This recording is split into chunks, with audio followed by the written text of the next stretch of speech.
Véritable casse-tête pour les maisons de pompes funèbres. Depuis la fermeture de la morgue du centre hospitalier de Libreville pour raison de travaux, les responsables de ces maisons éprouvent des difficultés de capacité à l'endroit des familles endeuillées et des défunts.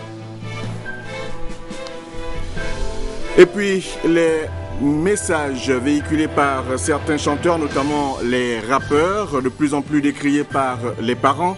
Pour beaucoup, les textes de ces chansons contiennent des paroles qui portent atteinte à la pudeur et sont à même de pervertir les jeunes générations gabonaises. Mesdames, Messieurs, bonsoir et merci de choisir Gabon Télévision pour vous informer. Vous êtes naturellement les bienvenus. En ouverture, le 16e sommet des non-alignés qui s'est achevé aujourd'hui à Téhéran, en Iran.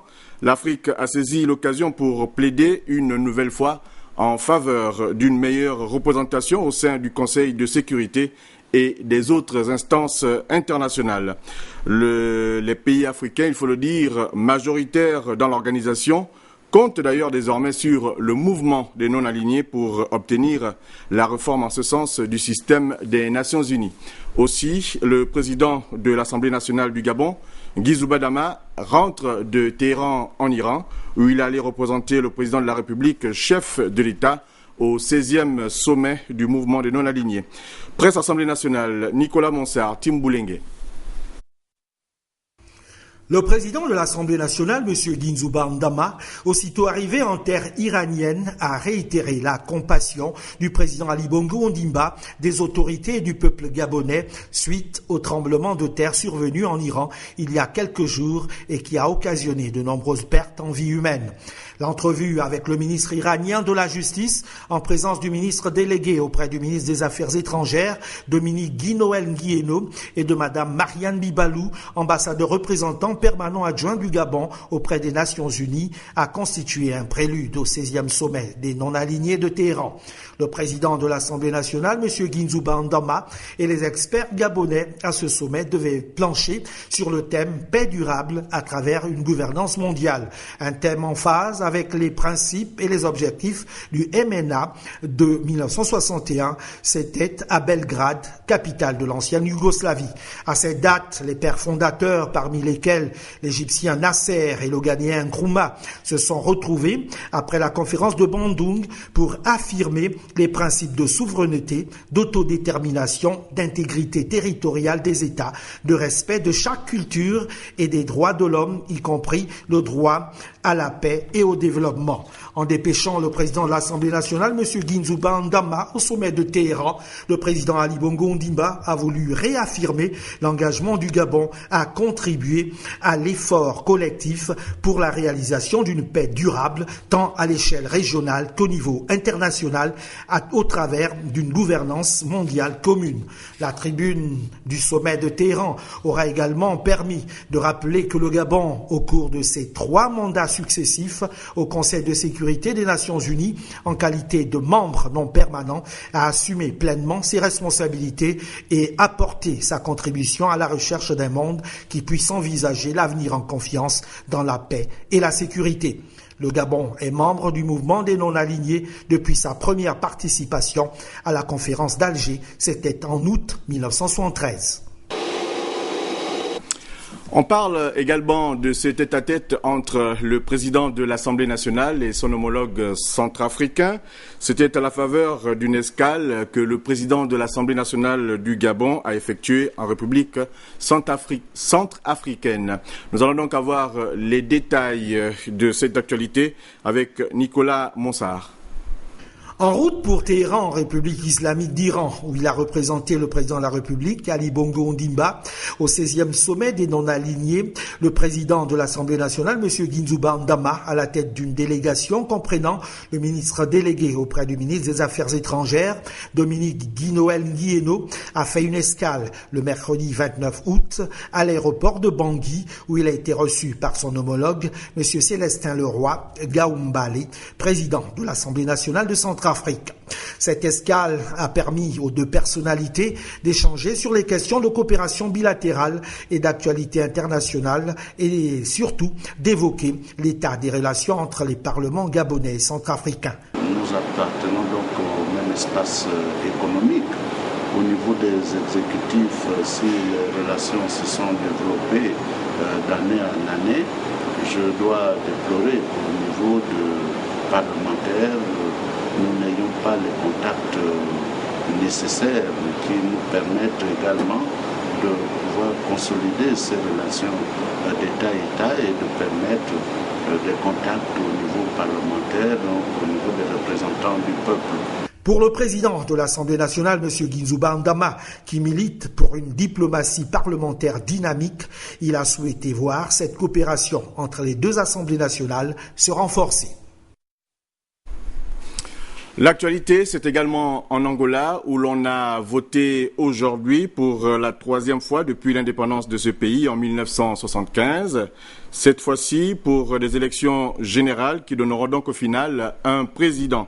Depuis la modification de la Constitution en 2010, il faut le dire, les élections présidentielles et législatives ont été remplacées par des élections générales à l'issue desquelles le chef du parti vainqueur devient automatiquement président de la République.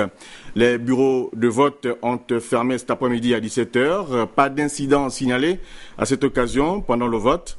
Le président sortant, Dos Santos, devrait être reconduit au terme donc du processus. Il faut dire que les premiers résultats partiels seront attendus pour demain. Nous vous l'annoncions en titre, casse-tête pour les maisons de pompes funèbres à Libreville.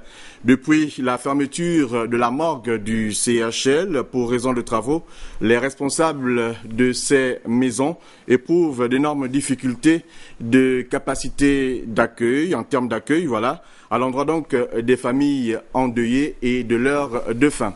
Nous allons voir tout cela avec Jerry Bougou Bivigou, John Michel Boudéan, John Joseph Biogué et Victor Mundunga. Le repos éternel, on veut tous l'avoir. Mais il est rare de nos jours de trouver facilement une maison de pompe funèbre après la perte d'un être. Pour une ville estimée à plus de 600 000 habitants, on ne dénombre que 3 maisons pour accueillir les personnes décédées. D'où la question, les morgues sont-elles saturées? Nous avons de la place, mais nous essayons de diversifier nos possibilités, de renforcer nos possibilités, nos capacités de conservation. Donc aujourd'hui, nous ne parlerons pas de saturation, non, et je le confirme. Nous travaillons avec le parquet de Libreville. Nous avons en charge tous ceux qu'on appelle les indigents qui viennent des différents hôpitaux. Nous les conservons, mais la conservation ne saurait être prolongée comme c'est le cas, malheureusement, parce qu'on a toujours des corps qui restent 6 mois, 7 mois, 8 mois, 9 mois, quelquefois un an, pour diverses raisons. À en croire le responsable de Kasebga, la difficulté réside chez les personnes indigentes et celles décédées sans pièce d'identité. Cela ne les empêche pas de faire quelques innovations. Dans la mesure du possible, nous essayons d'orienter nos efforts financiers vers des investissements pour satisfaire les parents qui sollicitent nos prestations. Nous avons des techniques. Nous avons des techniques de conservation et quand des problèmes sont posés, nous demandons toujours aux parents de venir pour qu'on anticipe. Les morts ne sont pas morts, disait l'écrivain sénégalais Birago Diop. Or, avec ces difficultés de capacité d'accueil, gageant qu'ils ne se mettent pas en colère, mais qu'ils reposent en fait en paix. Une maison émergente de la femme à Moyol, dans le département de Sébé-Bricolo. Nous sommes dans la province du Haut-Ogooué. Cela pour permettre à la femme rurale de s'affranchir de la dépendance. Son inauguration a eu lieu en présence du ministre délégué à la Santé. Patrick Simango Yvetoko, sa compte rendu.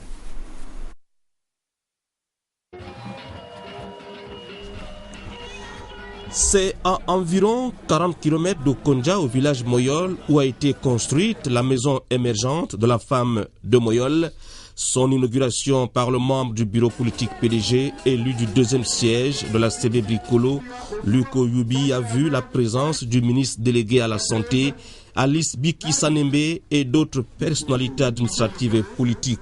Une maison qui permettra à la femme rurale de s'affranchir de la dépendance et d'obtenir par son labeur les fruits de ses efforts. Cette maison de l'émergence offerte par le camarade membre du bureau politique Luc Oyubi va être en quelque sorte un lieu de rencontre, un lieu de vie collective, un lieu de concertation et un lieu d'apprentissage. Dans son programme de société, le président de la République, chef de l'État, son Excellence M. Ali Bongo Ondimba, en son axe 9, a fait de la lutte contre la pauvreté, les inégalités sociales et l'exclusion sociale son cheval de bataille. C'est dans ce sens que nous œuvrons pour favoriser l'accès aux membres de la famille à des conditions de vie meilleures. Nous, population de Moyol en particulier, et du canton Likala en général, sommes heureux et vous disons solennellement merci. Merci, monsieur le ministre. Financée par l'élu du deuxième siège, la bâtisse comporte salle d'apprentissage, bureaux et autres accessoires. Nous avons invité le département voisin de Baï-Bricolo. Je profite donc de ce que j'ai la parole pour dire merci à toutes les femmes de l'UFPDG de la CB de Baï-Bricolo. J'espère que la proximité des villages fera en sorte que certaines d'entre elles pourraient venir se former dans cette maison lorsqu'il y a des séminaires ou des ateliers spécifiques. Certaines femmes pourront venir de Baï-Bricolo pour se former avec les autres ici à Moyol. Et j'encourage donc celles de Moyol et du canton Likala à réserver un accueil correct à leurs sœurs qui viendront de Baï-Bricolo. Plusieurs femmes rurales recevront des formations ici à Moyol dans des domaines aussi variés que la couture, la vannerie, le secrétariat bureautique, la santé et l'agriculture. La maison de la femme émergente de Moyol est une réponse à l'exode rural et surtout s'inscrit dans la logique du partage prôné par le chef de l'État. Nous restons dans la CB Bricolo où un groupe de médecins vient de sillonner cantons et villages afin donc d'identifier la carte des patients opérables et comptant donc au cours d'une prise en charge lors de la prochaine caravane médicale qui va s'ébranler dans toute cette partie de la province du Haut-Togo. Patrick Simangoy, Yvette Okosa, compte rendu. La santé a bel et bien été inscrite au menu de la tournée des élus de la CB Bricolo, conscient que la politique se fait avec des hommes, des femmes et enfants en bonne santé. Paul Tungui et Luc Oyubi ont mis à la disposition des populations une équipe de médecins qui ont procédé à des consultations dans les villages visités. L'objectif était de pouvoir dessiner la carte des cas opérables et des soins à administrer lors de la prochaine caravane médicale. En tout, on a eu 14 cas de chirurgie, 8 cas d'ophtalmo, 18 cas de pédiatrie. Les personnes âgées qui ne peuvent plus se rendre au champ et vaquer aux occupations champêtres. On a eu des cas d'hypertension. Les cas d'hypertension, on a en tout 11. Et parmi ceux-ci, il y a ceux qui sont suivis, qui ont un traitement qu'ils prennent depuis un certain temps. Donc ils sont suivis par des cardiologues qui leur ont donné des traitements qui sont le plus souvent des traitements